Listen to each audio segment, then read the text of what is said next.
Hi friends, అందరు బాగుండాలి, అందులో నేను ఉండాలి. Happy Sunday. ఇలా సండే స్పెషల్ చికెన్ బిర్యానీ ఎలా చేశాను చూడండి. చేసేటప్పుడు అయితే నేను చూపించలేనండి, కానీ ఇప్పుడు రెడీ అయిందండి వేడి వేడిగా చికెన్ బిర్యానీ. చూడండి, గుమ్మగుమ్మలుగా ఎంత కమ్మగా వాసన వస్తుంది చూడండి. ఇప్పుడే రెడీ అయింది. చాలా వేడిగా ఉన్నదండి. చికెన్ అయితే చాలా మంచిగా అయితే కుదిరింది. చాలా బాగా ఉడికిందండి చికెన్ బిర్యానీ అయితే. చూడండి, కుక్కర్లో వేసానండి.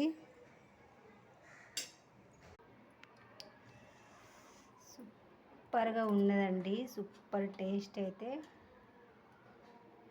చాలా వేడిగా ఉన్నదండి.